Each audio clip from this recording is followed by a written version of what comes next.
오늘 말씀에 보면 사람들이 자기 아이들을 예수님께 데리고 와서 만져주심을 바랬다 이렇게 했습니다. 이 만져주심이라는 게 뭐 특별한 신비한 의미가 있는 게 아니라 그냥 터치라는 단어일 뿐입니다. 그런데 예수님이 어린아이들을 그냥 바라만 보셨다거나 좋은 말씀 몇 마디 하고 보낸 게 아니라 만져주셨다.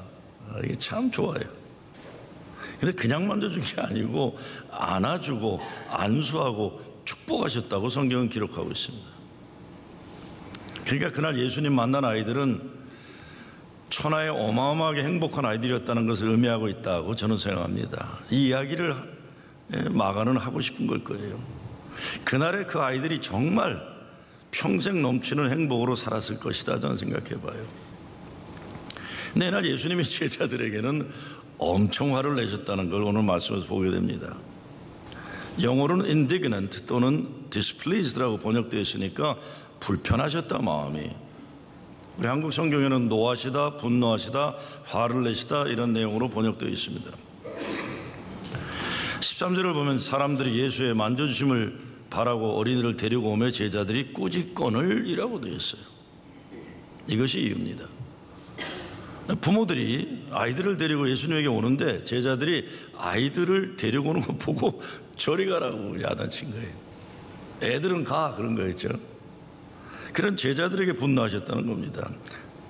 어린아이들이 내게 오는 것을 용납하고 금하지 말라. 하나님의 나라가 이런 자의 것이니라.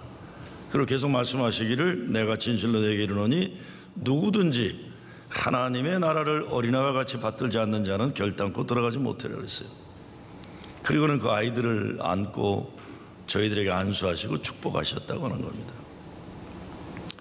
요즘 미국 뉴스를 보면 어린아이들이 죽어가는 뉴스가 참 많이 나옵니다. 무엇보다 남미에서 미국 국경을 넘어오려다가 붙잡히는 사람들이 10여 년 전만 해도 주로 성인 남자들이었는데 이제는 가족 단위로 오는 거예요. 문제는 이렇게 붙잡힌 가족들 가운데 부모와 헤어졌거나 부모가 없는 아이들이 나누어져 수용되는데 이 아이들이 죽어가고 있는 거예요. 여러 명 목숨을 잃어서 미국의 국가 차원의 양심 문제로 대두되고 있습니다. 무엇보다 학교에서 일어나는 총기 만행으로 아이들이, 아이고, 지난번에 호주에서 모슬렘 사원의 폭탄 테러로 수십이 명이 죽게 나니까 스리랑카의 기독교 교회에 또 모슬렘 사람들이 또 폭탄을 터뜨리고 그래서 아이들이 죽어가고 모슬렘도 죽고 기독교인도 계속 죽어가는데, 그런데 어느 나라나 시리아 내전에서 특별히 본 거지만 분쟁이 있거나 어려움이 있으면 가장 많이 피해보는 게 아이들과 여자들입니다. 주일날 아침에 여러분 듣기에 불편하실지 모르지만 요즘에 미국의 큰 문제가 아동학대 문제와 더불어서 아동들, 청소년들을 성도구화하고 성매매 도구로 쓰는 끔찍한 현실들이에요. 이게 뭐 다른 말로 표현할 수 없어요. 벼락맞을 인간들이 너무 많아요. 잔악한 인간들이에요. 오늘 성경 말씀은 우리들에게 이 시대 자기 스스로 보호할 수 없는 어린이들을 지켜내지 않으면 예수님이 분노하신다는 거시적인 의미를 담고 있기도 합니다. 우리는 삶의 현장으로 내려와 보면 우리 교회 안으로 생각해 보면 이 문제는 우리에게도 도전이에요. 동네 유명한 분들이나 세상에 잘 알려진 분들이 교우면 교인들이 미리부터 알려줘요. 목사님 이번 주 누구 올 겁니다. 그리고 그날 오면 얼굴들이 그냥 환해가지고 그 사람 왔다고 저한테 목사님 이분은 오늘 꼭 목사님 인사하시고 그런다. 근데 단 한 번도 제가 목하면서 교인들이 목사님 동네 꼬마가 왔어요 할렐루야 이런 거는 본 적이 없어요. 저한테 안 그래요. 사람들이 그런 일 잘 안 해요. 그러니까 예수님 제자들이 바빠 죽겠는데 부모들이 아이들 데리고 와서 예수님 기도받으러 오는 것 달갑지 않다는 거 상식적인 일입니다. 제가 97년도니까 39살 때입니다. 제가 처음에 아틀란타 갔는데 거기 이제 금불이라고 화교가 운영하는 중국 식당이었어요. 근데 거기 그 버케드 쪽에 큰 식당을 오픈했는데 그날 주지사도 오고 뭐 동네 삐까번쩍한 사람이 다 왔는데 제가 간지 얼마 안 돼가고 거기를 우리 장로님이 가자 그래서 같이 갔었어요. 이제 멀쑥하게 이렇게 서 있는데 우리 장로님이 사람들을 소개시키면서 너무나 흥분된 모습으로 어느 분을 소개시켜 주세요. 목사님 이 사람이 개인 자가용 비행기가 있는 사람이고 보석상을 해서 돈을 어마어마하게 벌었고, 근데 제가 지금 같으면요 그렇게 얘기하면 그러세요. 저는 언제나 한번 타볼 수 없을까요? 뭐 이럴 제가 요즘에 그 목회 그 생존의 수단이 조금 비겁하면 오래 산다. 이게 지금 가지고 있는 생존 수단이에요. 근데 39이었어요 그때는. 39. 그때는 제가 그러지 않았어요. 제가 그렇지 않아도 멀쑥멀쑥 삐죽거리고 있는 어설픈 꼬다는 보리자루인데 그때 이제 내가 자존심이 확 올라온 거예요.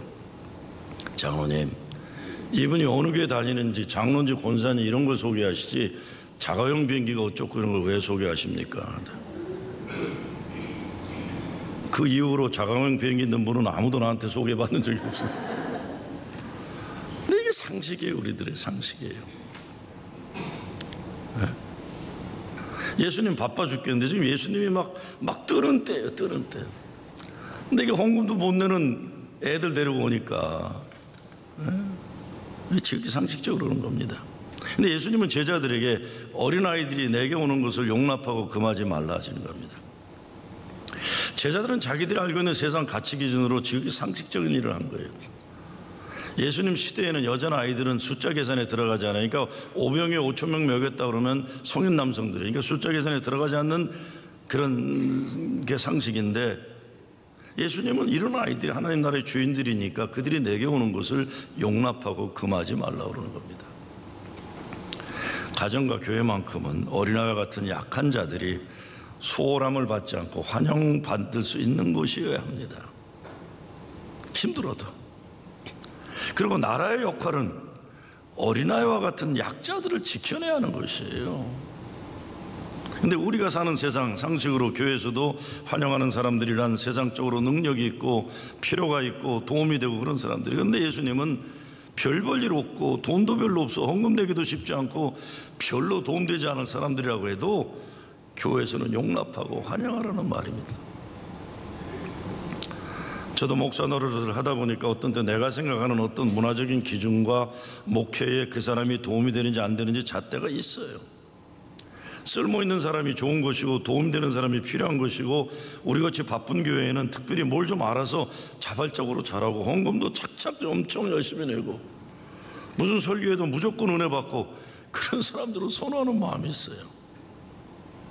근데 예수님은 그러지 마라 그러시는 거예요. 야, 너 왜 그러냐 그러는 거예요. 그러지 마라. 너무 당연하지만 그런 생각 해봤습니다. 왜 예수님은 아이들을 좋아하셨을까 생각해봤어요. 답이 너무 간단히 나와요. 저도 애들이 좋은데 예수님이 오죽 좋으셨겠나 하는 생각이 들더라고요. 교회 아이들 내 자식들은 말할 것도, 전 특별히 교회에서 좀 이렇게 집에서 사고 치거나 엄마 아빠 속색인 애들 보면 일부러 더 내 언행이 따뜻하고 부드럽고 손안 목자가 돼요. 나는 일부러. 왜? 제 마음은 딴 게, 야, 그래서 교회에서만큼은 네가 환영받아야 된다. 그러니까 학교에서, 집안에서, 세상에서 천덕꾸리라도 교회에서만큼은 You are welcome here. 이걸 얘기를 주고 싶은 거예요. 응? 교회에서만큼은. 응?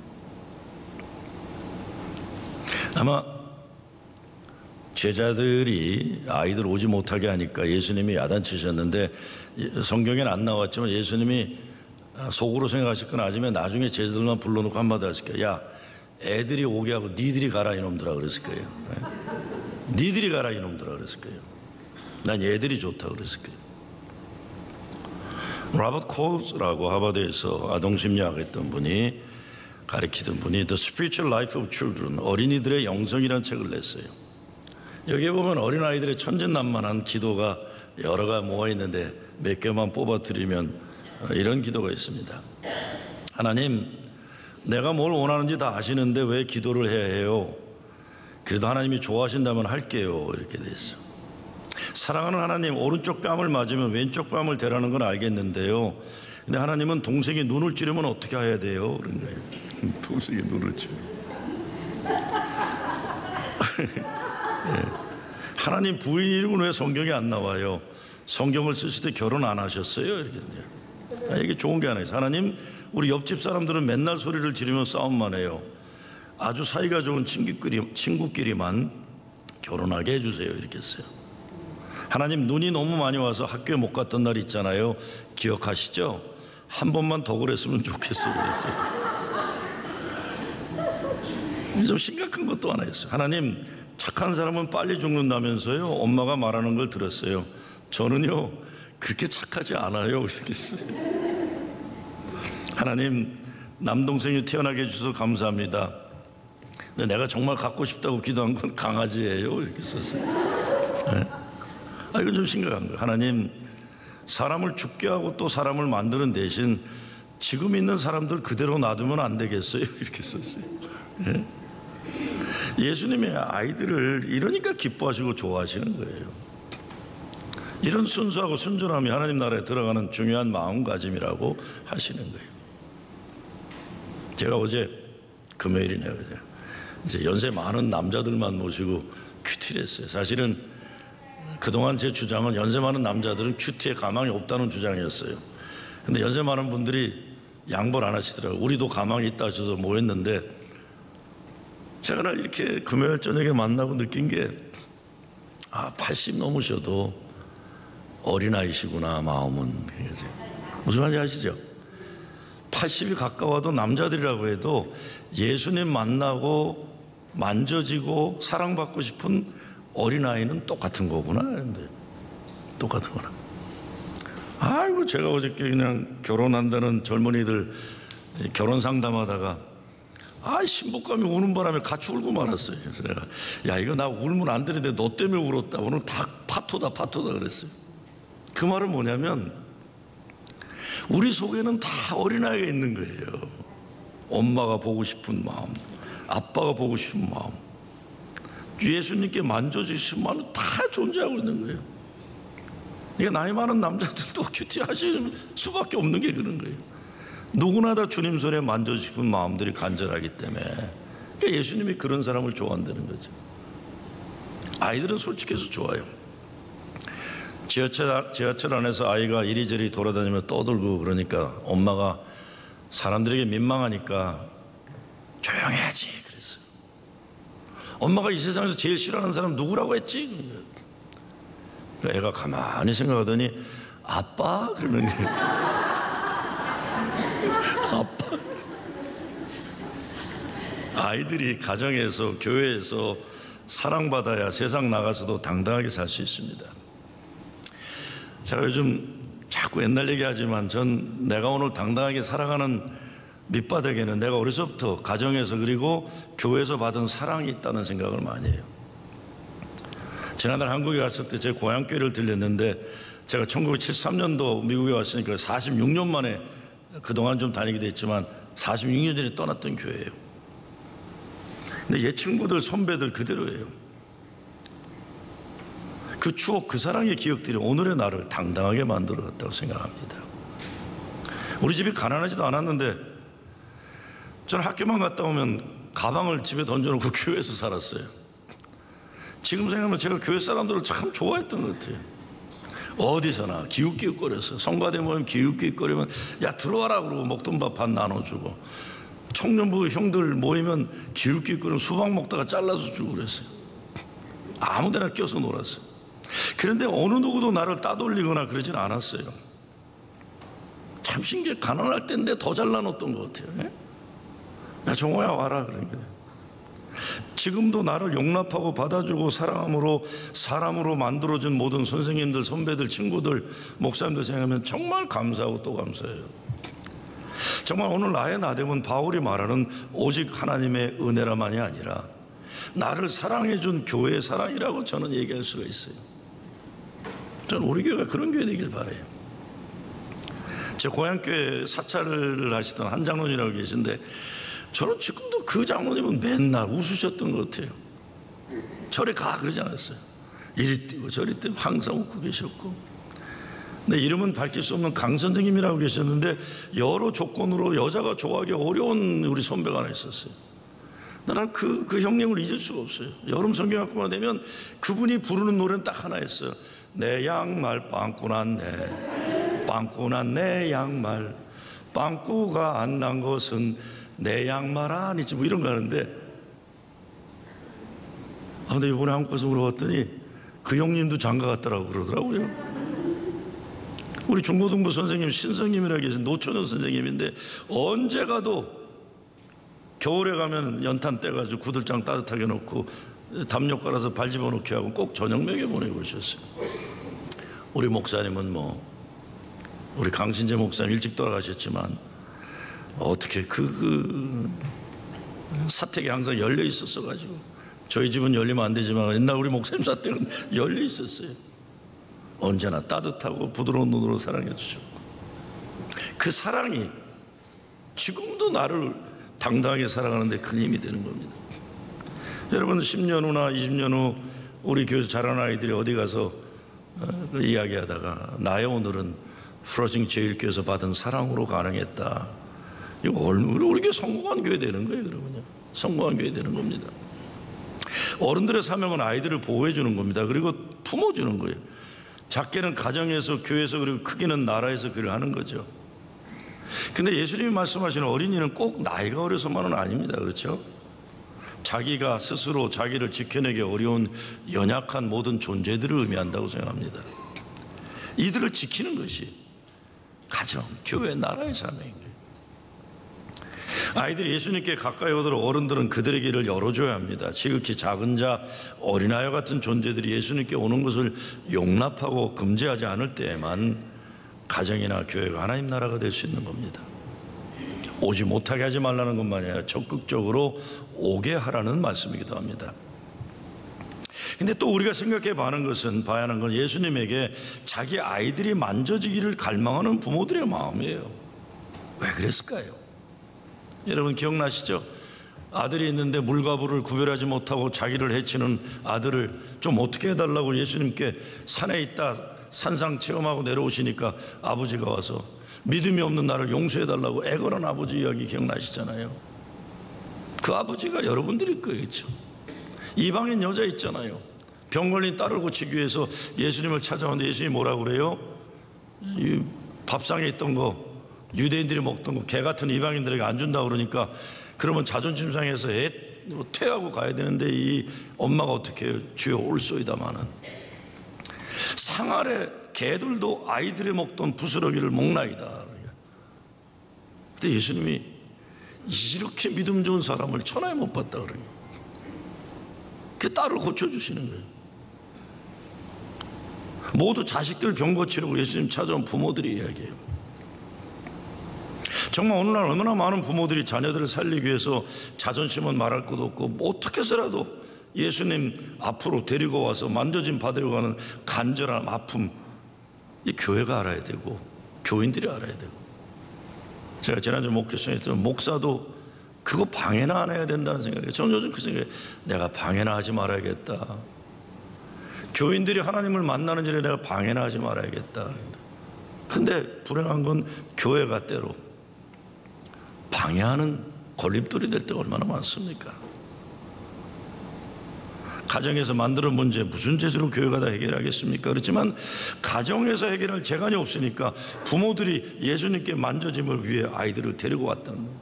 교회가 어떻게 이래? 근데 예수님은 하실 수 있는 거 아니에요? 이거 믿고 찾아오는 거죠. 쓸모없는 것 같고 돈도 되지 않는 것 같은 아이들을 데리고 오는 부모들에게 야단쳐서 돌려보내려고 할 때 예수님이 분노하셨다는 것, 굉장히 중요한 선언입니다. 오늘 말씀은 우리들 상식과 고정관념을 깨는 거예요. 그 가운데 하나가 하나님 나라에 들어가는 자격에 관한 겁니다. 세상적인 자격 하나도 없어요. 단 하나, 예수님께 오기만 하면 되는 겁니다. 그러니 그 길을 가로막지 말라는 거예요. 금하지 말라는 것은 걸림돌 역할을 하지 말자는 거예요. 아니 어떻게 예수님 제자들이 전도의 걸림돌 역할을 지금 하게 되었어요? 예수님을 따라다녔지만 예수님 마음을 헤아리지 못했던 거예요. 교회 생활을 오래 했지만 예수님 마음을 모르고, 목사 노릇도 오래 했지만 예수님 마음을 모르고 목회할 수 있는 거예요. 우리가. 예수님 말씀이 어린아이와 같이 받들지 않는 자는 결단코 하나님 나라에 들어가지 못하리라 하셨어요. 여기서 받든다는 것은 섬기고 모신다는 뜻이 아니라 receive, 영어로 번역하면 영접하는 겁니다. 받아들이는 거예요. 영접하는 자 곧 그 이름을 믿는 자들에게는 하나님의 자녀가 되는 권세를 주셨으니. 영접하는 겁니다.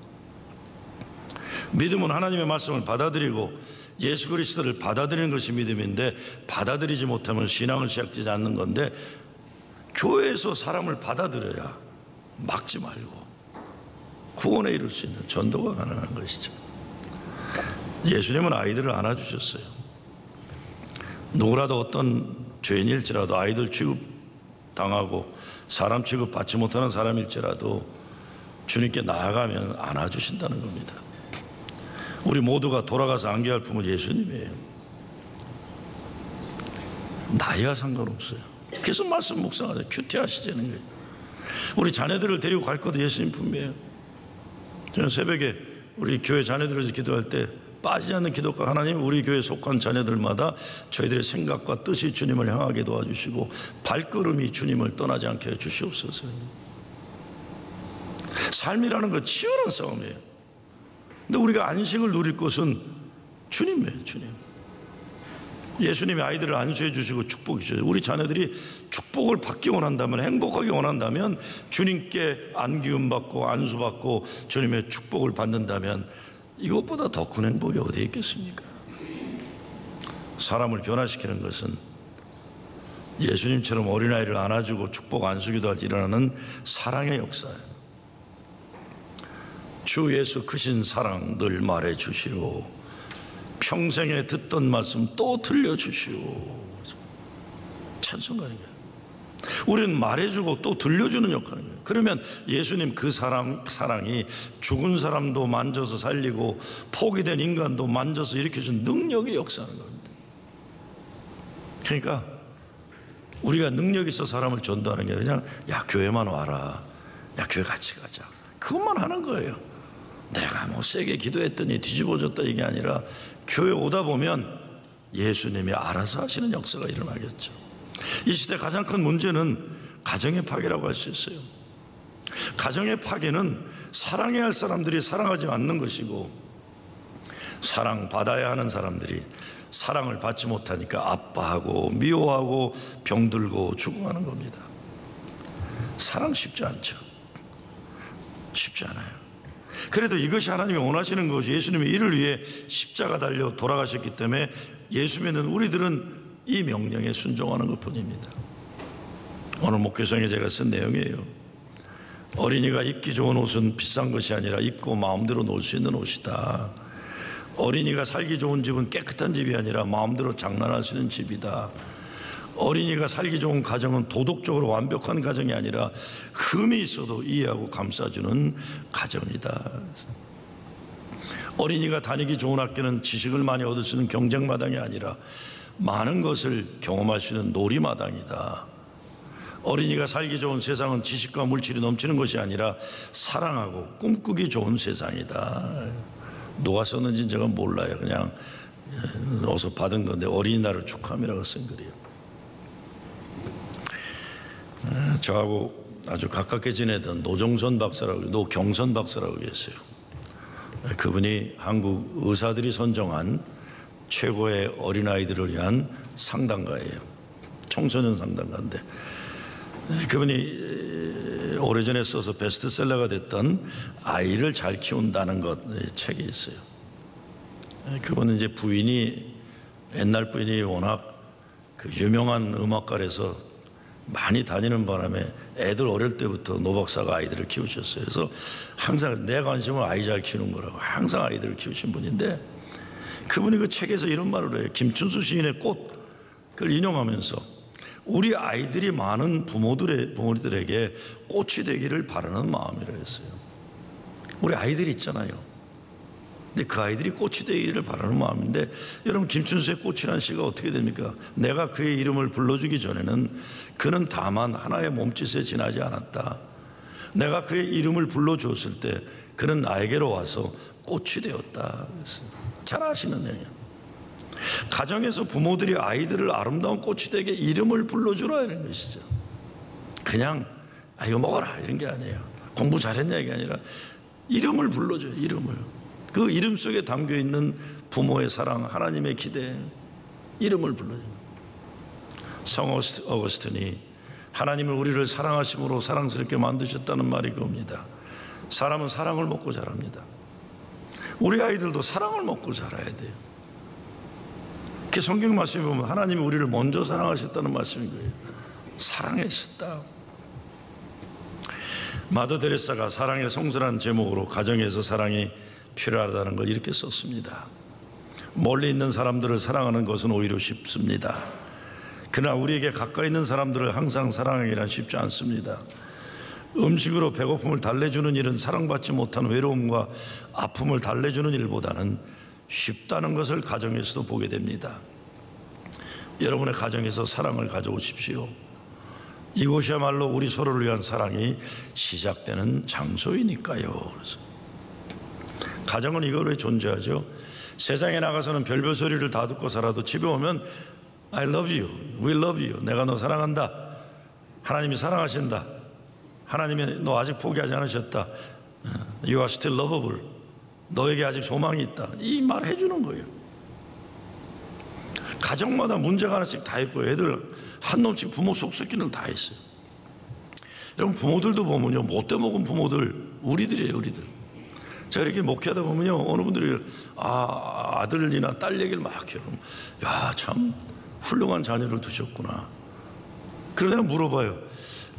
이 아이 하나냐? 그러면 아니래, 둘 더 있대요. 근데 둘 더 있는데 얘기를 안 해요. 걔네들은 자랑할 게 없으니까요. 자랑할 게 없는 자식은 내 자식이 아니에요? 솔직해서 얘기하자고요. 목사님, 우리 아들, 이 아들이 하나밖에 없나? 아니에요. 둘이 더 있더라고요. 둘이. 근데 물어보면 할 말이 없대요. 왜 할 말이 없어요? 같은 자식인데. 목사님, 이 우리 사고치는 둘째 아들이에요. 할렐루야. 그게 교회예요. 그렇죠? 아니, 제가 이상한 얘기 아니에요. 절대 그렇죠. 교회는 의인이 아니라 죄인을 찾는다, 예수님이 했어요. 한번 생각해 보자고. 왜 우리가 그러는가? 왜 그러는가? 하나님 너 사랑하신다, 나도 너 사랑한다. 교회가 그럴 수 있으면 그래야 된다는 거죠. 예수님 말씀은. 어느 대기업 높은 자리에 있는 사람이 모처럼 휴일을 맞아서 집에 조용히 쉬면서 책이라도 읽으려고 마음먹었는데 모처럼 아버지가 집에 오니까 아들이 졸라가지고 부인이 난리를 쳐서 낚시를 갔어요. 낚시를 갔다 와서 그날 밤 그 아빠가 일기장에 이렇게 썼어요. 오늘은 아들과 노느라고 소중한 하루를 낭비하고 말았다, 이렇게 썼어요. 아들은 일기장에 이렇게 썼어요. 오늘은 아빠와 낚시를 했다, 내 일생에 가장 기쁘고 행복한 날이었다, 이렇게 썼어요. 진짜 뭐가 중요한데, 우리 인생에 뭐가 중요하냐는 겁니다. 노래 가운데 당신은 사랑받기 위해 태어난 사람이라는 노래 있잖아요. 먼저 사랑받아야 사랑하는 사명을 감당할 수 있어요. 받은 사람이 없는 사람이 다른 사람 사랑하는 거 어려워요. 그러니까 우리는 사랑하는 법부터 배우는 거예요. 사랑하는 법부터. 하나님 사랑 먼저 받는 법을 배워야 합니다. 어느 분이 이런 글을 썼어요. 나이가 들수록 그동안 받은 사랑으로 살아가고 있음을 깨닫습니다. 예전에는 사랑받고 있다는 것을 잘 몰랐는데 살아갈수록, 세상을 알아갈수록 한 사람 한 사람에게서 받은 사랑이 기억납니다. 그 사랑이 있었기에 오늘의 내가 있고 내 안에 사랑이 있는 것입니다. 우리가 지금 누군가를 사랑하고 있다면 그것은 내가 받은 사랑을 나누고 있는 것입니다. 아픔과 원망, 상처와 후회를 찾아내면서 사는 사람이 아니라 사랑을 찾아내고 그것을 나누면서 사는 사람이 되어야겠습니다. 가정, 교회, 하나님의 사랑과 은혜로 희망과 꿈을 말해주는 것입니다. 아직 사랑하기를 포기하지 않으셨다는 것, 성경은 계속 얘기하는 거죠. 희망을 줘야 돼요. 조금 있으면 졸업 시즌이 되는데 오래전에 미국 연방 대법관 중 현재 흑인 유일한 대법관인 클래런스 토머스가 서던 메서디스트 유니버시티 법대 졸업식 축사하는 걸 제가 본 적이 있어요. 너무나 평범한 자기 경험을 나누는데 제게는 큰 감동이었어요. 꿈을 가지고 소망 가지고 사는 게 얼마나 중요한가. 축사 내용을 줄여보면 이렇게 됩니다. 여러분, 친구들이 파티에 가자고 할 때 가고 싶어도 공부 때문에 참아했던 날들이 많았죠. 돈도 없고 힘들어서 공부를 포기하고 싶은 날도 많았죠. 그러나 여러분은 모두 꿈이 있었기에 그 꿈을 이루려 수많은 어려움과 희생을 감당할 수 있었습니다. 미국 사회는 꿈을 가지고 그 꿈을 이루려 희생을 감수하며 노력하는 자를 버리지 않는 사회라는 신뢰가 내게는 있습니다. 내가 가난한 흑인 가정에 태어나 예일대 법대에 입학했을 때 사람들이 저를 조롱하고 비난했습니다.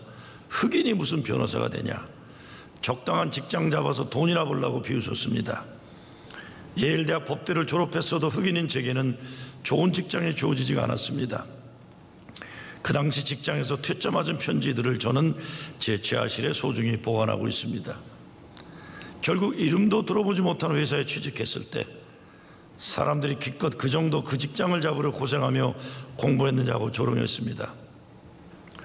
어렵게 200불짜리 중고차 하나를 샀는데 아파트에서 폐차인 줄 알고 토행을 해갔을 땐 정말 세상이 너무나 힘들었습니다. 근데 여러분, 제게는 꿈이 있었습니다. 꿈을 가지고 희생을 강요하고 노력하는 사람들이 흑인이건 백인이건 꿈을 실현할 기회가 주어지는 미국 사회를 만든 일에 저는 이바지하고 싶었습니다. 어떤 부모들은 멀쩡한 아이들 기죽여서 인생 어둡게 만드는 전문가들도 있잖아요. 그것도 사랑이란 미명 아래 그러지 말자는 거죠. 그러지 말자. 아무리 어렵고 힘들어도 꿈과 소망, 사랑이 있어서 거룩한 삶을 살게 만드는 게 부모의 책임이죠. 여원에슬레 어머니 수잔나가 19명의 아이를 키웠어요. 가난한 목사 집안에서. 이렇게 얘기를 하며 키웠습니다. 아이들을. 내가 너희들을 키울 때는 한 가지 목적이 있었는데 그것들은 너희들로 하여금 하나님과 이웃에 대한 의무를 다하게 하는 것이었다. 그래서 가난하게 살면서도 이런 어머니의 교훈을 받은 웨슬리 형제들은 하나님 나라 역사에 크게 쓰임받을 수 있었던 겁니다. 여러분의 자녀들, 또 우리 교회 자녀들, 이 땅의 모든 어린이들이 하나님의 큰 사랑 안에서 살 수 있도록 힘이 되고 소망이 되고 꿈을 키워주는 여러분과 교회 되기를 주의 이름으로 축원합니다.